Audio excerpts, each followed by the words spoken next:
Yeah, Yeah, so yeah, this go ahead. session Dip. is all Go about ahead. winning the sales conversation. So, in all of our expertise that we have been doing this every day, how are we selling Threatcop and how are we winning deals for Threatcop? So, we're going to focus on that. And so, let me introduce my panel today. Manishkumar from Securelink is the EVP of Securelink, and he's based out of Dubai. He oversees complete Middle East region for Securelink. Likewise, we've got Ashok Prabhu, sir, who is the Chief Business Officer of Noventiq ValuePoint, and he oversees the global business for Noventiq ValuePoint. As well as we have got Jay. Jay is part of Threatcop. He is the Assistant Manager Business Development for Middle East, and he's based out of Dubai as well. And I'm Dip Jung. I'm your moderator for this panel, and I'm also the co-founder and CEO for Threatcop. So we're going to focus mostly around how do we win sales deals for Threatcop. So my first question goes to Manish. When a prospect says we already do security awareness training, how do you break through the wall and reposition Threatcop as a fundamentally different category? So how do you position Threatcop when a customer says or a prospect says they already are doing security awareness training in their organization? Yeah, Manish. So Deep, with all the years that we've been together, I think what you said, you've just hit the nail right on the head there. In fact, this is the first reaction that we get. The moment we walk in and we are talking about different things in our portfolio, the first thing we have said, okay, let's not talk about awareness. We already have that. So this is where the first thing that we go ahead and tell them is, how about what is it that you are doing currently, and how exactly is it helping you with the compliance that you have in place currently? For example, most of the activities that are being done currently with the tools that they have is a tick mark activity. Yes, you have done the sessions. Yes, you have done, maybe you're measuring how many people have joined the sessions and how many have completed the trainings. But was the training aligned to what is your weaknesses currently? And also, is it measuring how is your training changing the behavior of the people? Because that is also one of the compliance requirements nowadays. There are certain compliances in different areas that talk about measure the improvement in your awareness. And this is where we go ahead and put forth the concept of the people security management platform. So what we are talking about here is you have a simulation platform, phishing simulation, but you do not have a people management platform. And this is where Threatcop comes in. What Threatcop offers differently is we have TSAT that delivers different role-based adaptive measures that we have. We have TPIR that tracks the human risks. We have the phishing simulation that continuously manages and oversees the human risks. So this makes a lot of difference. And there is a proven track record that when the people security management approach is taken, there is a difference of almost 3 times lesser number of people who are clicking on the phishing links that are there. Also, with this approach, which is specific to people management, which is very much considered as the weakest link, as we all know, you can actually point out who is the person who is highest at the risk. You can go by the attack vector, you can go by the department, you can go by if there is any differences that are there between different awareness levels of the people of the department, and this can be done using Threatcop in just about 10 minutes. So this opens up and grabs their attention. Perfect, Manish. Thank you so much. And just to add to that, we also have got a very interesting metric that we calculate. We call it FIS risk rate and employee vulnerability score. So that is like the fundamental for the PSM framework, the PSM platform, which helps to get more visibility for the CISOs to understand their overall health risk score or security awareness scores. Yes. So now my next question goes to Ashok, sir.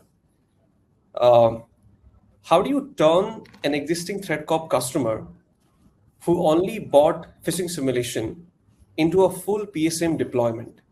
Basically, how do you do the upsell conversation that actually look like at the CXO level? Yes, so Dip, thanks for having me today. See, the word upsell is fundamentally a lifeline of any business that you start. It helps you build an ARR, annual recurring revenue. And ARR defines your profitability and your future and the company and its valuation. So it's very extremely essential that upsell is important conversation, and it helps you increase adoption. And it also helps you to expand and hunt new customers, right? In which can bring in growth and coverage. So there are two things. One is upsell, one is a hunt, right? So one gets you higher ARR, and one helps you get in and expand. So a typical upsell, what you have seen when you sell a particular platform that you have done one particular sale of maybe doing a phishing simulation, right? So it typically on an annually we have seen it increases your revenue at least by 25 to 40% when you do a proper upsell into a same account, right? So that's a typical upsell what we look like. But fundamentally what we should be focused on, you need to first state what the current solution has delivered. Has it delivered value? Establish that fact first with the customer. Is he saying value, or is done for the tick mark sake? Is done for the compliance sake? He would not be keen on taking that conversation ahead. It's fundamental on what context you bought. Then bring them to reality that their staff, human, need more awareness to be more secure. Present the fact, for example, when we do a phishing simulation, you would say, what if their finance department, 4 or 5 folks have a 60% click rate?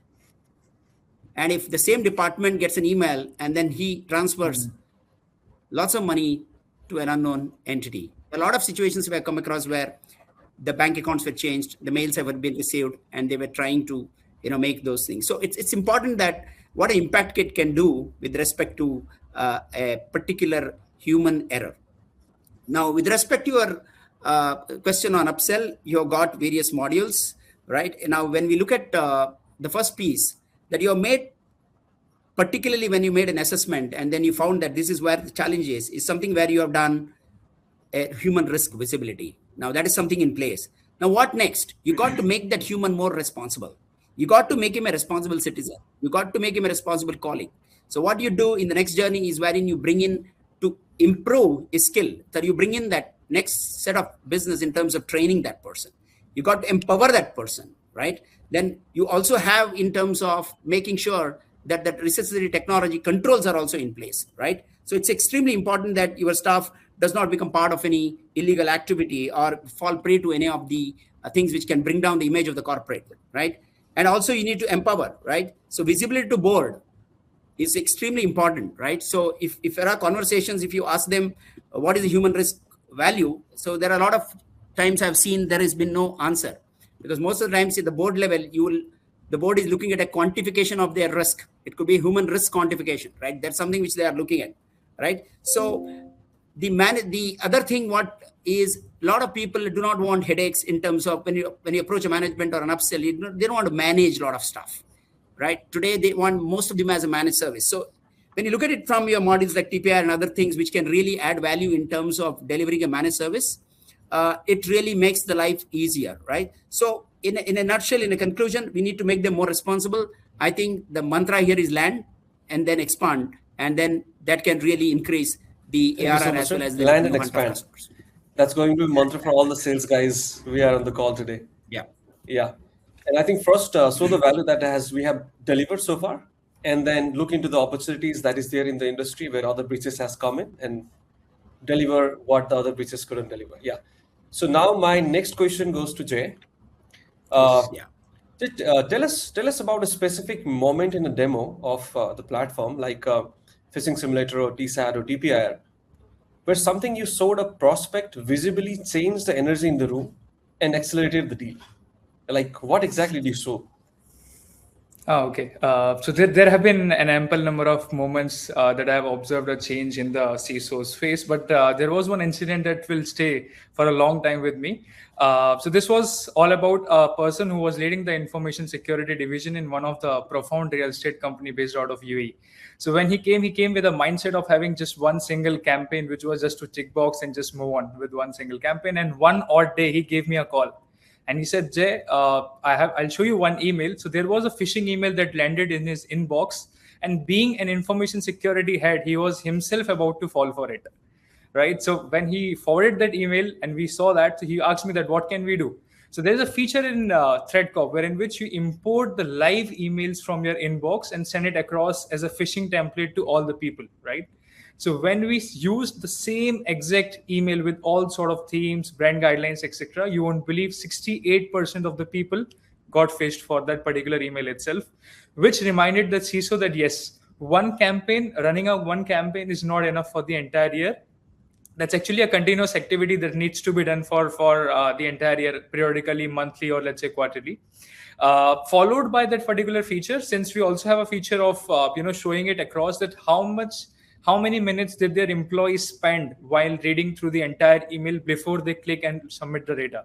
So when he could see that, he saw that their employees were not even spending a minute in reading the email, and they were clicking the links and submitting the data. So eventually the entire conversation shifted from analytics to people which department or which location is having the higher phish risk rate. And indeed that companies are customers since last 4 years. Yes, thank you, Zach. Thank you so much. Now, I'll go with Manish. This is more from the Middle East market point of view. So most of the enterprise customers across the world, in fact, have some budget for security awareness. They understand the importance they have to maintain compliance and all that. But still, there are a lot of organizations where the budget is not there. So let's say wherever there is no security budget or there is no line item for security awareness budget, how do you create the commercial urgency to get Threatcop into the procurement agenda in such organizations? Manish. I think the first thing I will do is I will take Jay there. Okay, the example that Jay mentioned here is a perfect example of how you make them understand and how we make the end user understand that one thing going wrong is something that is not going to be helped by the tick mark activity that is being done currently in the organization. So the first thing that we do is we change the entire discussion. We are not talking about the budget for a phishing simulation, or we are not talking about a budget for LMS. We are looking at the risk that it is covering for you. So we are looking at the budget for controlling the threat of the exposure that will be bringing to the organization. So look at what will happen if even one attack is successful. An SME would lose almost 3 to 5 months of their operational budgets because of one single attack in this situation. So what we do is we not only talk to them about how effective such an activity would be to stop the leakage that will happen for their operational budget, but we also put our mouth where our words are. How do we do this? Now, this is where I'm absolutely in line with what Threatcop is doing, is we go ahead and offer a free simulation or a free phishing simulator for the end user. So when they see the result, and as happened in case of Jay, when they see the result of exactly how this free simulation works and how effective it is and how you would be able to expose the weakest links that they have, this is where the entire conversation changes. Now, the second thing that we do in this situation, and we must do, is also highlight the requirements of the local compliances that are there across the geographies, which include NCA in Saudi Arabia, which includes the information assurance in UAE, which includes NI in Qatar. Almost all the regional requirements nowadays include making sure that you're covering all the human risks as well. And this is where we can really push the budget by making it risk-based approach. How? Because all of these compliance requirements are actually risks to the organization itself. And by using a people simulation platforms or a people's security platforms as well, this is where we can ensure that these risks are covered, and we can also position Threatcop as corrective measures for the risks that they are getting exposed to. While we are doing this, we also make sure that we register the deal. We give them a period. So we are giving them a free simulation. We are giving them a period with an offer that is open for, let's say, next 30 days. So when it is open for 30 days, it gives us a chance to go ahead, get back in touch with them again and again. If they want to see another demonstration, this is the perfect time to pitch in for another demonstration. And this helps us to register the deal, keep in front of them, and at the same time, keep rushing back to Threatcop. So that support from Threatcop is also there, and the continuous visibility is there for the end user as well. And of course, there is nothing that succeeds more than letting them know that we are not looking at the budget here for Threatcop. We are looking at a kind of insurance that we are getting you against the risk that you are getting exposed. And especially now, all these risks that were risk for the cybersecurity are becoming a compliance risk. So this is where most of the times the budget, kind of that entire discussion about not having a budget or applying budget for such exercises is taken out of consideration, and we are talking about controlling the risks itself. So this has been very successful approach for us. Thank you, Manish. Thank you so much. So all in all, if I say that wherever anybody who's attending this call today and all the salespeople of all the different partners, if you find the customer is hesitating to adopt such kind of solution, just offer them free POC or free simulation or free platform for 7 or 14 days, right? And once they see the result, that where the vulnerable employees are, right, which department is the most vulnerable, that metric in itself is going to motivate the security heads to invest or at least experiment that platform for a year, right? So I think this has been very, very helpful for all of us in terms of delivering or showing the value in the day one or in the 7 days of the demo or POC itself. Thank you, Manish. So my next question is for Ashok sir. Noventiq carries a broad security portfolio, like you use many things, right? When you're positioning Threatcop against an established security vendor, a customer already trusts. So let's say a customer is already using some other product, competition of Threatcop. How do you win the conversation with those customers at the board level? Like, how do you win against any of those products that they are using? Yes. So as I mentioned to you earlier, board set risk and visibility in terms of quantifications. Anything that we present to the board should have a quantified number. Otherwise, board is not interested, right? So first thing is, this is a day-to-day life for all of us. First thing is, whenever a seller wants to go and talk about his recommended product, they jump to go and say that we are better than somebody else. That's the first mistake they do, right? So you go and say, I'm superior, and then the customer asks questions and the seller cannot answer, and then they fall flat. So the sale is over, right? So the first thing is to go and say that you acknowledge that the current solution that I have is good in terms of A, B, C.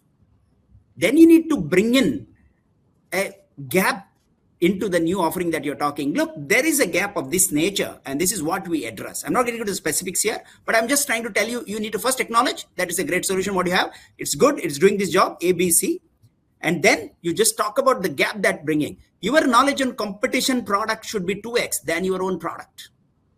If you are not aware of the competition and we're just throwing some thought process around that, it doesn't work, right? So explain the gap. Then talk about the TCO that you bring to the table. Like you have the 4 pillars, right? A, P, E. We have the framework, right? So if you look at somebody is going to get what is the kind of the total cost of ownership he is looking at, and what is the kind of a ROI that you can talk about. Imagine one threat you will avoid. What is the business value that you are delivering? What is the business value assessment that we can give it to you? So where are you really going to save? If one breach, you're done, right? With a human error, right? So that's where we are coming from, right? Then we need to explain the outcome, right? We are just not in the tech. The tech is, as you rightly mentioned, I sell 100 tech. I have some 100 OEMs to sell. But that's what does it give? It gives a tech stack, and then most of the tech are bought to meet compliance. Are they really bought to protect human? May or may not be, yet in some indirect manner. So you got to really look at the life cycle of the human. You make him more secure, right? So that's where it works. So to conclude, you complement and coexist. Oh, beautiful. Don't go towards complement and coexist. Well, that sums up the whole thing. I mean, obviously, we got to complement, not just say superior. And then if it's superior, then the whole, I think the energy shifts in the different direction for the customer point of view. Thank you so much, Ashok sir. My next question goes to Jay. So Jay, from Middle East market point of view, what specific industries, trigger events, or outreach angles are giving you the best pipeline conversions for Threatcop in the Middle East market? So what are the things that is helping you to convert customers in the Middle East? So if I have to answer this question to all of the partners, one industry that has given us the fastest conversion is the government sector. So there are just 3 simple aspects that we are catering and we need to address. The very first thing that government cannot afford is to let their data go out of the country, right? So that's what is the primary thing that we are solving for, where in which once their data remain within their country or within their own servers, half of the competition is already eliminated before even the conversation starts, right? Post this, the next comes, see, government doesn't have a lot of funds, so they are not lacking with any sort of budget constraints, etc. What they need right now is highly sophisticated content to their organization, not the generic ones. So if you look at the government sector, their users are not the beginner level users. They are highly advanced, mature enough to understand how a generic emails look like. They have been getting trained on those generic emails since last couple of years. So now what governments are actually looking for is highly sophisticated to their role, their brand guidelines, their theme, and that's what we specialize into. Where in which when you find even a content on the LMS, when a native speaker of any of the country hears to someone speaking from their own people, which is a local Emirati itself, they relate to that particular content, they're able to retain the knowledge for a longer period of time. Right. So in a very layman terms, to answer the question, the very first thing is data sovereignty, wherein which the data is within the country, and the content that has been provided to the government sector specifically is highly localized, developed by a local Emirati person. Right. So you have that local dialect, local accent, and the grammatical word. So if you combine both of this, we are able to crack the government sector faster than any other sector across the market.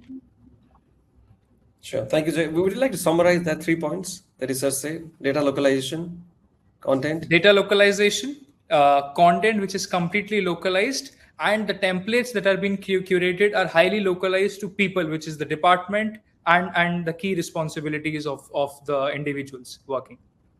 Perfect, Jay. And can you name a few government customers as well, so that the people in the call get more confidence?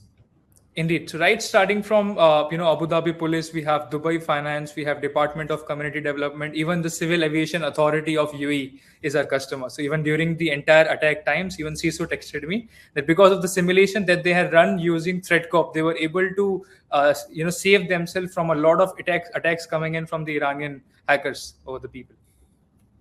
Perfect. Thank you, Jay. Thank you so much. So my next question is going to again Ashok sir. Many Threatcop prospects are small, medium enterprises as well, right? So where there is no CISOs or there is no security team as such, how do you sell people security management to a business where the IT manager is also doing the CISO job? So how do you position from a CISO's point of view to a IT manager's point of view to a small, medium enterprises?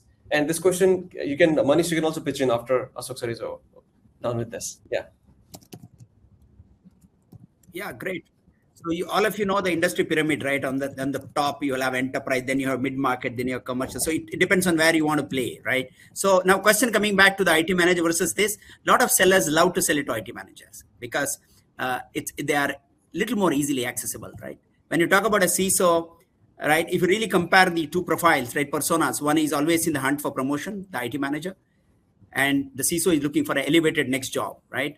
Right, and the IT manager is approachable and he can be a champion, but the CISO can be a little difficult man to get to, right? And probably a difficult one to map, right? And then ideally, in terms of any of the IT manager side, right? It's security is all about scary, right? So you got to really convey them in a rightful manner that what happens in case of a specific breach. Then nobody wants to be his neck on the block. So he's just out there. So he would be really being asked. If, for example, if there is an email which really gets compromised, that due to that anything get compromised, then the question asked, and if the company spends some 2x, 3x off, probably would have been a license like Threatcop, then the management will really go behind him and say, why did we not implement it? Why are we spending so much of money, right? So why did we not tell our folks? Did we not train our employees? Did we not do that? So there are a lot of questions, right? He's going to be the champion most of the times, right? So other side of the community is CISO is little well informed, whereas the IT manager is not well informed. It's all depend on the seller, what really wants to crack, right? So an IT manager most of the time is not invited for any of the bigger conferences or anything. It is all the CISOs that they go to the event, right? So the a good idea could be that sometime we could really map some of the IT managers and do some events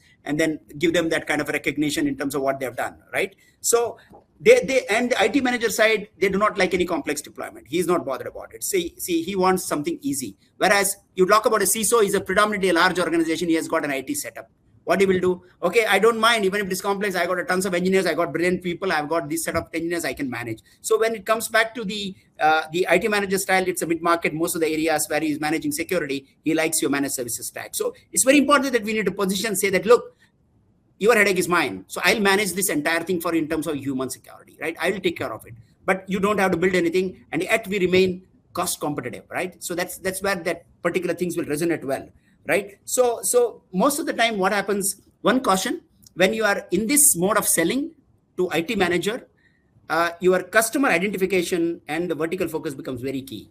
Otherwise, you will definitely be wasting a lot of time against a wrong persona in the IT manager, because everybody wants to talk. But if you fail to recognize the buying persona and do not map them, that will be a challenge. So you make him as a champion, and most of the time, I think that's what would be an ideal way to do it. And when he gets convinced and he's your man, so Ashok has actually covered all the areas when it comes to how the different approach would be. But from my side, let me add one more thing. When the IT manager is the CISO, it's a huge advantage, because when we talk to CISOs, they're looking at cybersecurity, they're looking at the IT infrastructure, and they're looking at investing into the IT infrastructure. They think all the risks are coming from there. However, an IT manager knows that no matter how many different technologies that you have, no matter how many tools that you have, ultimately it is the people who's running the technology, and it is the people who are running the tool. And that is where the IT manager knows the real weak link and the person who's managing all these tools. And this is where they are more keen on educating the people, because they're confident of the technology that they have, but they're not confident of the people who are managing and they're using this technology. Yeah. So this is actually a big advantage in the SMEs, where we have the IT managers working as CISO. Thank you, Manish. Thank you, Ashok sir. So I think we're almost at the end. In a couple of seconds, this call is going to end.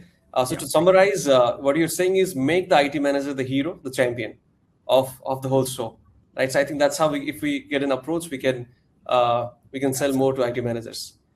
Yes.